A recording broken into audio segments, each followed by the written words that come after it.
서양 의학의 아버지라 불리우는 히포크라테스는 인간의 몸에 흐르는 체액에 따라 사람의 성격과 기질 그리고 건강의 상태를 네 부류로 나누었습니다. 다혈질, 담즙질, 우울질, 점액질이 그것인데요. 다혈질의 사람의 특징은 대단히 활달하고 외향적이며 사교적인 성향을 갖고 있습니다. 성격적으로는 기분이 잘 변하는 편이나 긍정적이고 쾌활한 그런 특징을 가지고 있죠. 담즙질의 사람은 결단력이 있고 열정적이며 추진력이 있습니다. 자기 주장이 강하고 리더십을 발휘하는 그런 특징을 갖고 있지만 화를 쉽게 내고 인내심이 부족할 때가 있습니다. 우울질의 사람은 신중하고 내성적이며 세심하고 분석적인 성향을 띠면서 성격은 감정이 깊고 예민하며 때로는 우울하거나 걱정이 많습니다. 그래서 자칫 우울증과 같은 정서적인 문제를 겪기도 하고요, 소화의 어려움을 겪기도 합니다. 점액질의 사람은 침착하고 느긋하며 차분하고 온화한 성향을 띠고 감정의 변화가 적고 인내심이 강합니다. 하지만 게으름을 피우는 경향이 있습니다. 자, 동양의학에서도 사람을 체질에 따라 분류를 합니다. 특히 사상의학을 창안한 이재만은 사상 체질에 따라 네 부류의 사람으로 분류를 하죠. 첫째는 태양인인데요. 태양인은 신체적으로 상체가 발달하고 하체가 상대적으로 약하며 성격이 활동적이고 추진력이 강하고 과감한 성향이 있습니다. 화를 잘 내는 경향도 있지만 목표를 향해서 빠르게 나아가는 그러한 성격입니다. 두 번째로는 태음인인데요. 하체가 발달하고 상체가 상대적으로 약하며 성격은 신중하고 인내심이 강합니다. 차분하고 꼼꼼한 성향이며 체력은 강한 편이지만 내면적으로 스트레스를 잘 받는 체질입니다. 세 번째로 소양인이 있는데요. 상체와 하체의 균형이 맞고 성격이 밝고 외향적이며 에너지가 넘치고 쾌활합니다. 다만 성급한 경향이 있고 쉽게 피곤하다라는 것이죠. 네 번째는 소음인인데요. 하체가 발달하고 상체는 약하고 성격이 내성적이며 조용하며 인내심이 강하고 활동적이지는 않습니다. 자, 여러분, 이 히포크라테스의 이 네 가지 이 체역에 따른 분류, 이 또 동양의학에서의 이재마가 분류하는 이 네 가지 분류, 여러분 들으시면서 여러분은 어디에 속하시는 사람으로 이렇게 나오십니까? 여러분, 서양의 히포크라테스나 동양의 이재마는 이 사람의 각각의 체질과 성향으로 이렇게 네 종류의 사람으로 분류했습니다만, 오늘 본문에서 대하는 이 사도 바울은 육신을 따르는 사람이냐, 성령을 따르는 사람이냐, 바로 이렇게 두 종류의 사람으로 나누고 있다라는 것입니다. 자, 그렇다면 과연 여러분과 저는 어느 부류에 속하는 사람인지 우리 다 같이 본문으로 들어가 살아계신 하나님의 음성 듣게 되기를 간절히 축원합니다. 첫 번째 따라 합시다. 하나님이 하신 일을 우선 이해해야 합니다. 유대인들은 율법을 살리는 법, 생명의 법으로 이해를 했습니다. 하지만 바울은 율법은 결코 살리는 법이 아니라 우리의 죄를 드러내어 정죄하고 심판하는 법이라 그렇게 설명을 하죠. 그러면서 율법은 절대로 우리를 의롭게 할 수 없고 의롭게 할 힘도 없다고 말합니다. 자, 그런데 이처럼 율법이 연약해서 한계 때문에 할 수 없던 그것을 하나님이 결국 해내셨다, 그렇게 말하고 있습니다. 8장 3절 상반절입니다. 시작. 율법이 육신으로 말미암아 연약하게 할 수 없는 그것을 하나님은 하시나니. 율법이 연약하게 할 수 없는 그것을 하나님이 하셨다라는 겁니다. 그리고 하나님이 하신 그 구체적인 방법에 대해서 바울은 계속해서 이야기를 합니다. 3절 하반절에서 4절입니다. 시작. 곧 죄로 말미암아 자기 아들을 죄 있는 육신의 모양으로 보내어 육신의 죄를 정하사 육신을 따르지 않고 그 영을 따라 행하는 우리에게 율법의 요구가 이루어지게 하려 하심이니라. 하나님이 하신 그 방법이 구체적으로 무엇입니까? 그것은 자신의 아들을 죄 있는 육신의 모양으로 이 땅에 보내신 일입니다. 죄 있는 육신의 모양, 이 표현은 하나님의 아들이 우리와 똑같은 인성을 가진 존재로 이 땅에 오셨다는 말씀입니다. 따라서 예수님도 우리처럼 먹지 않으면 배가 고프셨고, 때론 지치고 피곤하셨을 뿐만 아니라 아픈 사람을 보면 가슴 아파하시고 슬픈 상황에서는 울기도 하신 겁니다. 자, 그런데 우리와 다른 점이 뭘까요? 그런 근본적으로 다른 점이 뭘까요? 예수님은 죄가 없으십니다. 히브리서 4장 15절 하반절 시작. 모든 일에 우리와 똑같이 시험을 받으신 이로되 죄는 없으시니라. 죄 없으신 하나님의 아들 예수님이 죄 있는 육신의 모양으로 이 땅에 오셨던 것입니다. 그리고 하나님은 이 아들의 육신에다 죄를 다 뒤집어 씌워 모든 인류가 받아야 할 그 정죄를 우리 예수님이 십자가에서 대신 다 받게 하셨다라는 거예요. 그리고 율법의 요구를 이루게 하십니다. 예수님이 십자가에서 운명하시기 직전 하셨던 마지막 말씀이 뭐였죠? 다 이루었다. 테텔레스타이, 다 이루었다. 요한복음 19장 30절입니다. 시작. 예수께서 신포도주를 받으신 후에 이르시되 다 이루었다 하시고 머리를 숙이니 영혼이 떠나가시니라. 아멘. 사랑하는 성도 여러분, 우리는 이 하나님의 이 놀라운 일을 들을 때마다 너무너무 감사하고 너무나도 큰 감동을 받습니다. 자, 그런데 여러분, 하나님의 입장에서 이 일을 다시 한번 우리가 생각해 본다면 사실 이 일은요, 대단히 무모하고도 사실 말도 안 되는 끔찍한 일을 우리 하나님이 행하셨다라는 것을 우리가 이해할 필요가 있습니다. 보통 부모들은 자기 자녀들, 여러분들도 마찬가지일 거예요.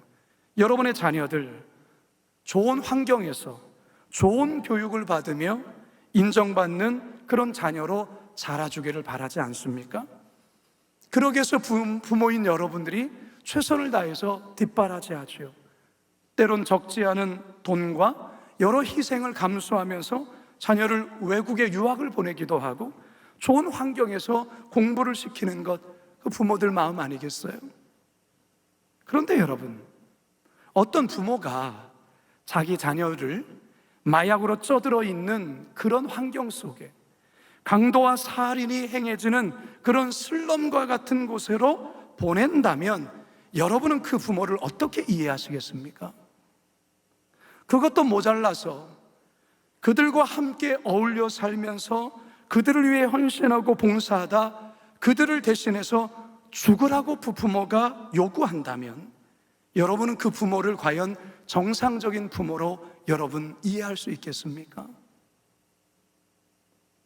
그런데 여러분, 우리 하나님이 그렇게 하셨어요. 우리 하나님께서 이런 말도 안 되는 짓을 하셨어요. 죄 없으신 하나님의 아들 예수님을 죄 많은 세상으로 보내셨고, 예수님은 죄인의 모양으로 이 땅에 오셔서 가난하고 소외된 자들의 친구가 되고 소망 없는 자들을 위하여 평생을 봉사하는 삶을 사시다가 모든 오해와 모함을 뒤집어 쓰신 채 십자가에서 참혹하게 죽으셨다라는 거예요. 그런데 이 일을 하늘 아버지 되신 하나님께서 계획하셨고 진행하셨다 그 말이에요. 그야말로 미친 짓 한 거 아니에요? 왜 그렇게 하셨습니까? 이 말도 안 되는 일을 왜 하셨어요? 저와 여러분을 향한 사랑 때문에. 2003년 체코에서 촬영된 영화로 모스트라는 제목의 단편 영화가 있어요. 이 모스트라는 이 단어는 체코어로 다리, 브릿지라는 말이에요. 다리 위 기계실에 앉아서 배가 지날 때에는 이 레버를 작동시켜 다리를 올려서 배가 지나도록 하고요. 그리고 기차가 저 멀리서 오게 되면 이 다리를 다시금 내려서 기차가 지나도록 했는데, 이것을 관리하는 한 아버지가 이 영화에 등장을 해요. 그리고 그에게는 너무나도 사랑스러운 어린 아들이 하나가 있었습니다. 어느 날 이 아들이 아빠가 일하는 그곳에 가고 싶다라는 거예요. 그래서 아빠를 따라옵니다. 아들은 아빠가 일하는 다리 주변에서 재미있게 놀고 있다가 배가 다리 밑을 통과하는 모습을 보게 됩니다. 근데 이 다리 밑을 통과할 즈음에 저 멀리에서 기차가 기적소리를 울리면서 그야말로 미친 듯이 질주함에 달려와요. 배가 지나고 있으니 속도를 줄이라는 어떤 신호를 보내드렸는데 이 기관사가 그것을 확인을 하지 못하고 전속력으로 막 달려오는 거예요. 그런데 이와 같은 상황을 이 아들의 아버지도 다른 일을 하다가 미처 감지를 하지 못한 거예요.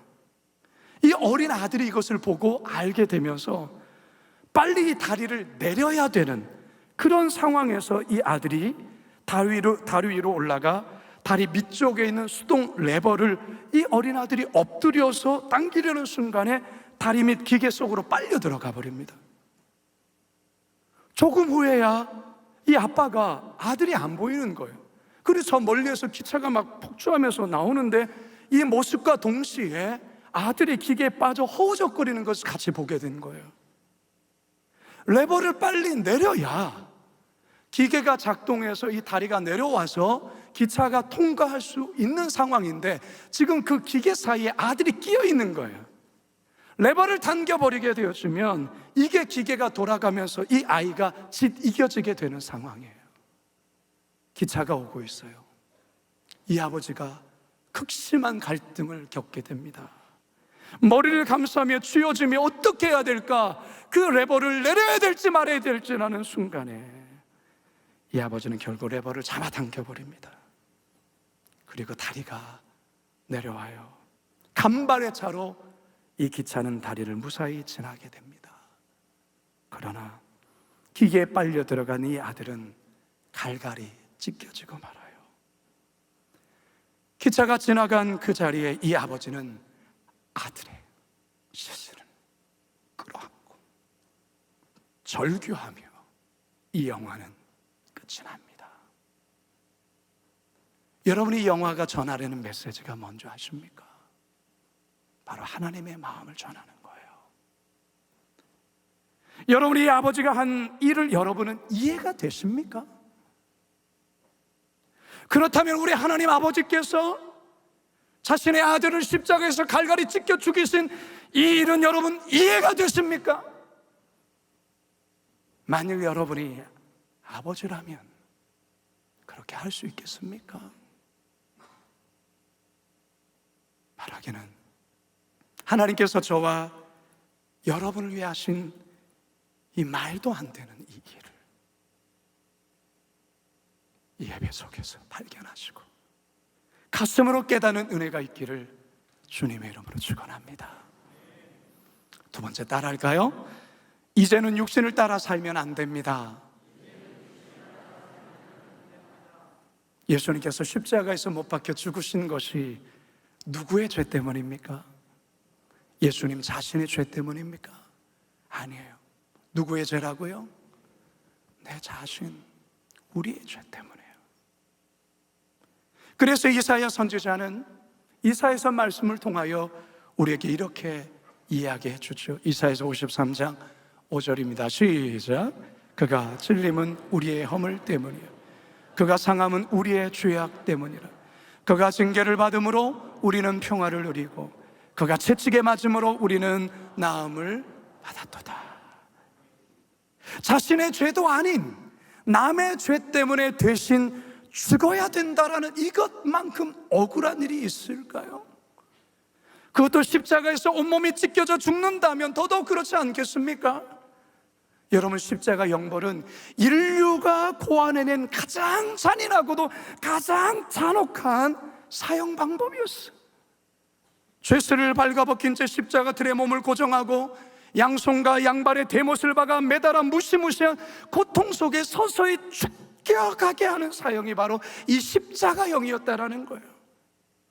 예수님도 우리와 똑같은 육체를 입으셨기 때문에 이 십자가형이 두려웠어요. 그래서 십자가 지고 싶지 않으셨어요. 그래서 겟세마네 동산에서 우리 예수님이 얼마나 몸부림치며 하나님 아버지께 기도합니까? 내 아버지요, 만일 할만하시거든 이 잔을 내게서 지나가게 하옵소서. 아버지, 만일 할 수만 있으면 이 십자가의 고난을 그냥 지나게 하시면 안 되겠습니까? 만일에 예수님이 이기적인 생각을 계속 고집을 피우셨다면, 자신의 생각을 절대로 굽히지 않았다면 어쩌면 십자가 지지 않았을 거예요. 그러나 우리 예수님 결국에 자신의 생각, 자신의 그 모든 것 내려놓고 하나님의 말씀에 순종하기로, 따르기로 결정하지 않습니까? 그래서 마태복음 26장 39절 하반절 우리 같이 한번 읽어볼까요? 시작. 그러나 나의 원대로 마시옵고 아버지의 원대로 하옵소서 하시고. 한번 따라합시다. 나의 원대로 마시옵고 아버지의 원대로 하옵소서. 나의 원대로 마시옵고 아버지의 원대로 하옵소서. 이 위대한 예수님의 고백, 이 위대한 예수님의 결단이 저와 여러분의 고백이요, 저와 여러분의 기도요, 저와 여러분의 결단이 되기를 주님의 이름으로 축원합니다. 사도 바울 또한 이 같은 예수님의 절대적인 순종을 이야기하면서 성령의 법으로 해방되어 정죄함이 없게 된 우리들이 따라야 될 그 모습에 대하여, 그리고 따라서는 안 되는 모습에 대해 오늘 본문에 이렇게 이야기를 하고 있는 거예요. 8장 4절 상반절입니다. 시작. 육신을 따르지 않고 그 영을 따라 행하는 우리에게, 육신을 따르지 않고 그 영을 따라 행하는 우리에게, 우리가 따라야 될 모습은 성령을 따라 하는 것이요, 따르지 말아야 될 것은 육신을 따르는 것이라 말하고 있어요. 여러분, 따라서 안 되는 삶이 뭐라고요? 육신을 따라 사는 삶이라는. 그렇다면 육신을 따라 산다는 게 뭘까? 여기서 말하는 육신이라는 게 어떤 의미인가? 이런 몸뚱아리, 육체를 말하는 걸까? 그게 아니에요. 여기서 말하는 육신이란 죄의 영향력 안에서 죄의 본성을 따르려는 인간의 타락한 상태를 육신이라는 것이요, 육신을 따르는 삶이란 육체의 욕심이나 죄된 본성을 따라 삶으로 하나님의 뜻보다는 세상적 가치관이나 이기적인 자기 욕망과 뜻을 추구하며 따르는 삶을 말하는 거예요. 여러분, 우리가 예수님을 인격적으로 만나지 못하고 건성으로 믿었을 때, 저도 그랬던 적이 있다고 말씀드렸죠. 우리 모두는 육신을 따라 살았어요. 왜냐? 그때는 마귀의 노예요, 죄의 노예였기 때문에 그렇습니다. 그래서 우리의 생각은 항상 육적인 가치관과 생각에 갇혀 살 수밖에 없어요. 자기밖에 모르고, 돈밖에 모르고, 자기 출세밖에 모르고, 남을 시기하고 미워하고 판단하고 정죄하고 분열시키는 데에 앞장서는 그런 삶을 살았다, 그 말이에요. 그때는 어쩔 수 없이 그렇게 살았다 해도 이제 우리는 그렇게 살면 안 돼요. 죄의 노예에 무기력하게 끌려다니는 그런 삶을 살아서는 안 된다, 그 말이죠. 왜요? 그리스도 예수 안에 있는 생명의 성령의 법이 죄와 사망의 법에서 저와 여러분을 해방했기 때문에 그렇습니다. 할렐루야. 자, 그런데 우리가 한 가지 기억해야 될 것이 있습니다. 이렇게 성령의 법이 우리를 해방했지만 우리 안에 여전히 남아있는 관성이 있어요. 순간순간 과거의 육체를 따르던 그 습관들, 여전히 내가 주인이 되고 내가 중심이 되었던 그런 관성이 남아있다 그 말이에요. 따라서 이제 우리는 어떤 삶을 날마다 결단하고 결정하며 살아야 되느냐? 순간순간 들어오는 이 육신의 생각들을 차단해야 돼요. 순간순간 우리의 생각에 들어오는 이 육의 생각들을 걸러내셔야 된다 그 말이에요. 특히 미움과 시기와 분냄과 정죄와 이런 생각들을 차단하셔야 돼요. 이 육신의 생각들을 계속 방치해 두면, 내버려 두면 여러분은 그 육신의 생각을 따라서 결국은 행동하게 되고 살아갈 수밖에 없어요. 그 결과가 뭡니까? 사망이에요. 5절과 6절 함께 읽습니다. 시작. 육신을 따르는 자는 육신의 일을, 영을 따르는 자는 영의 일을 생각하나니 육신의 생각은 사망이요 영의 생각은 생명과 평안이니라. 성도 여러분, 그리스도인이어도요, 심지어 여기 서 있는 저와 같은 목사, 목회자일지라도, 우리 중직자, 우리 장로님들, 우리 권사님, 안수 집사님들이어도, 심지어 봉사도 많이 하고 헌금도 꼬박꼬박 잘하고 일도 열심히 하고 기도도 많이 하고 성경을 여러 번 통독했다 할지라도 우리의 삶의 순간순간에 찾아오는 이 육신의 생각을 차단하지 않으면 우리는 육신을 따라 살아갈 수 있어요. 이거 조심해야 되는 거예요. 그래서 7절과 8절은 우리에게 이런 말씀을 합니다. 시작. 육신의 생각은 하나님과 원수가 되나니 이는 하나님의 법에서 굴복하지 아니할 뿐 아니라 할 수도 없음이라. 육신에 있는 자들은 하나님을 기쁘시게 할 수 없느니라. 여러분, 따라서 생각을 조심하세요.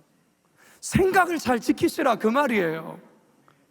오늘날 많은 현대인들이 생각에 꼬리를 무는 대로 그냥 내버려둬요. 그걸 제어할 장치가 없어요.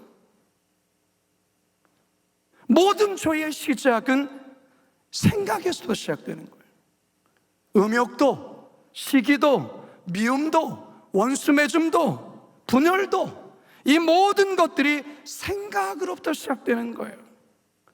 혹시 최근에 미워하는 어떤 사람이 자꾸 떠오르는데 그게 사라지지가 않습니까?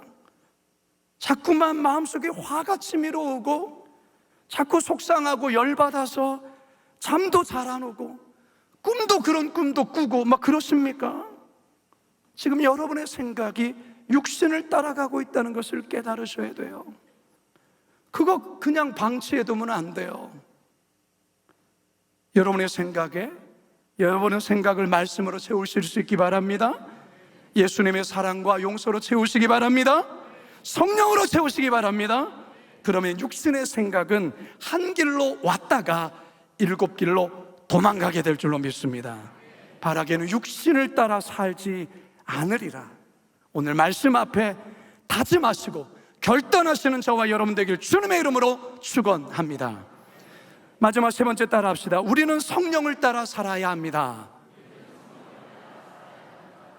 에스겔 37장의 말씀에는 에스겔이 환상 가운데 마른 뼈가 가득 찬 골짜기를 지나는 장면을 우리에게 보여줍니다. 이때 하나님께서 에스겔에게 묻습니다. 이 뼈들이 능히 살 수 있느냐? 이 질문 앞에 에스겔이 대답하죠. 주 여호와여, 주님이 아십니다. 이때 하나님이 에스겔에게 한 가지를 명령하죠. 마른 뼈를 향하여서 대언하라고 말합니다. 너희 마른 뼈들아, 여호와의 말씀을 들을지어다. 에스겔이 이 하나님의 말씀대로 대언을 합니다. 그러자 신기한 일이 벌어지죠.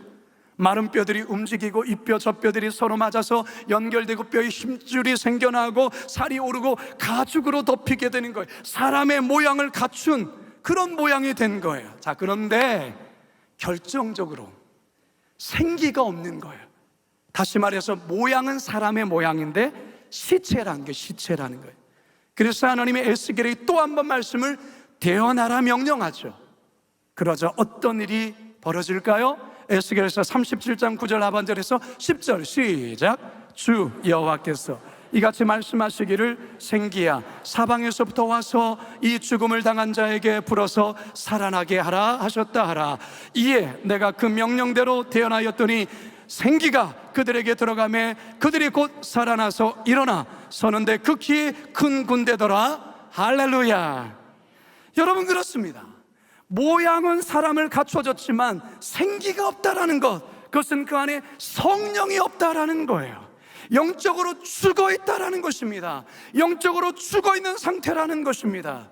그런데 에스겔이 하나님의 말씀을 또 한 번 선포했을 때 생기가, 성령이 사방에서 불어와서 그 죽은 자를 살려낼 뿐만 아니라 극히 큰 군대로 일으켰다라는 것입니다. 할렐루야. 오늘 저와 여러분의 삶에 이와 같은 역사가 있기를 주님의 이름으로 축원합니다. 하나님의 말씀이 되어질 때에 사방에서 성령의 바람이 불어와서 죽은 영혼을 깨워 살아나게 하는 역사가 있기를 주님의 이름으로 축원합니다. 이미 여러분 가운데 그 생기로 인하여 살아나는 이들도 있고 그렇지 않은 자들도 있다라는 것입니다.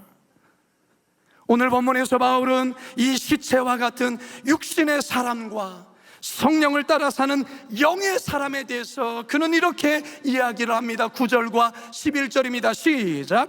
만일 너희 속에 하나님의 영이 거하시면 너희가 육신에 있지 아니하고 영에 있나니 누구든지 그리스도의 영이 없으면 그리스도의 사람이 아니라.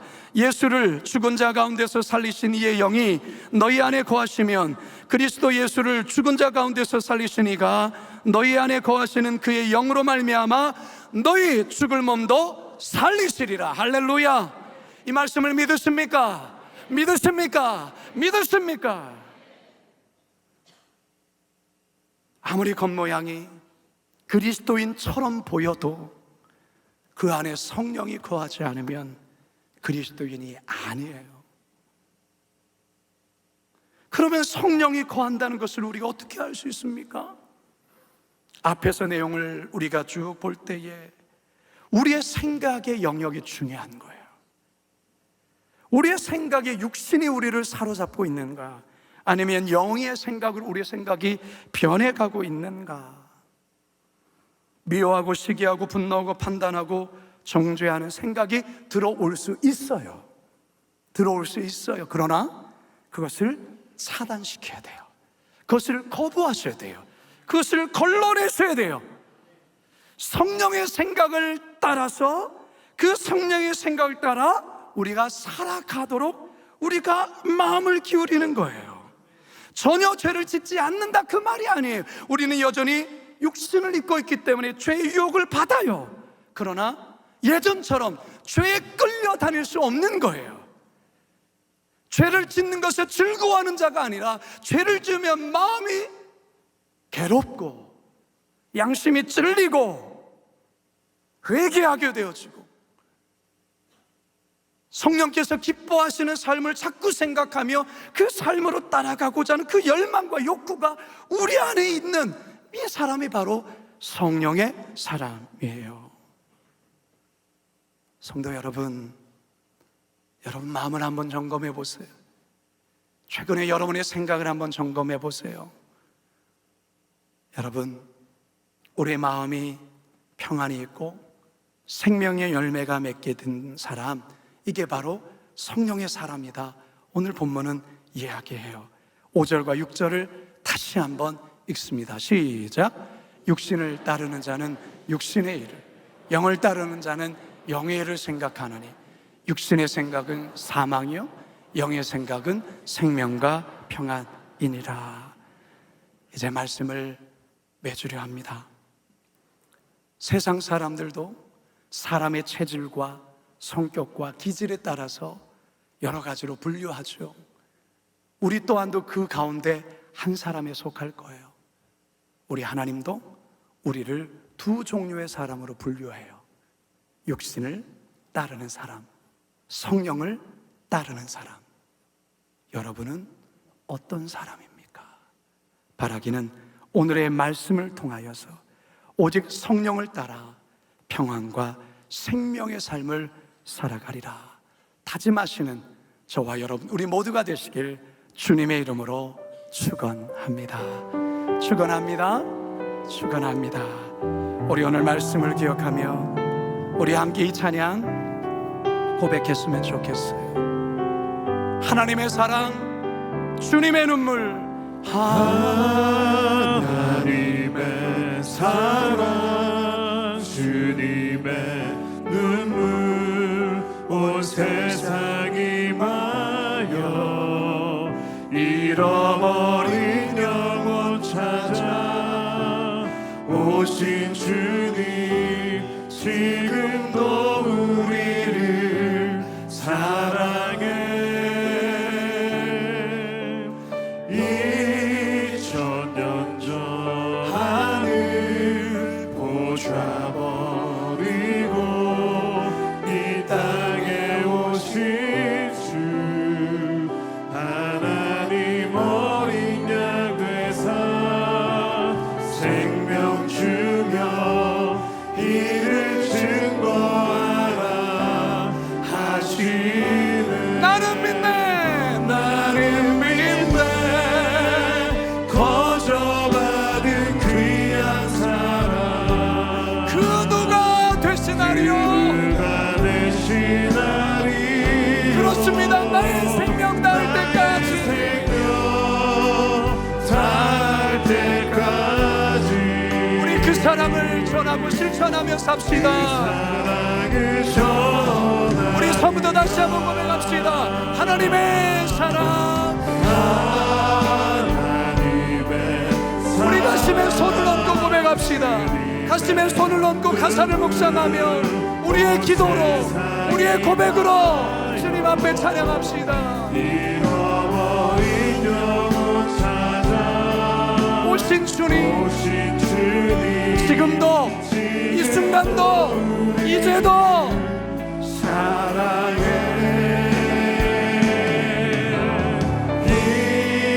2000년 전 하늘 보좌버리고 이 땅에 오신 주, 하나님 어린 양 되사 생명 주며 이를 증거하라 하시는. 나는 믿네.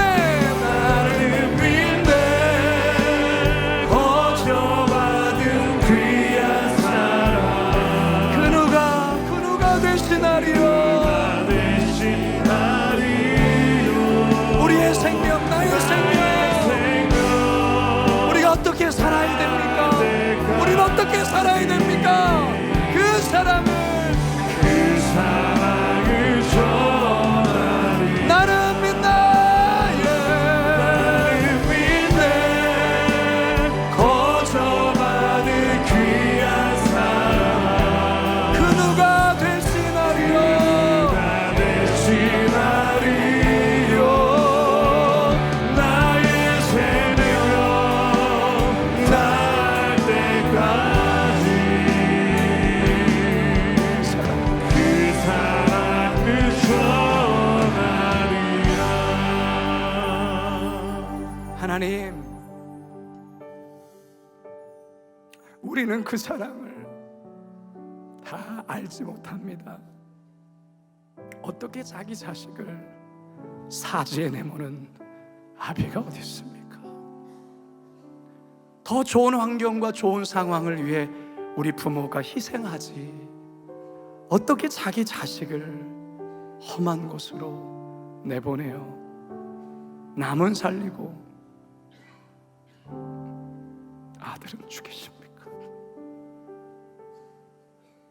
하나님, 이 사랑이 오늘도 우리의 마음을 감싸게 해주시고, 그 사랑을 받은 우리가 어떻게 그리스도인답게 살아야 하는가, 우리의 생각부터 점검하게 하시고, 자꾸만 남이 미워지고, 자꾸만 삶이 두려워지고, 자꾸만 삶이 절망된 생각에 붙잡혀 살지 말고, 성령께서 우리에게 자꾸 말씀하시는 그 희망을 붙잡고 평안과 생명의 삶을 살아가게 하여 주십시오.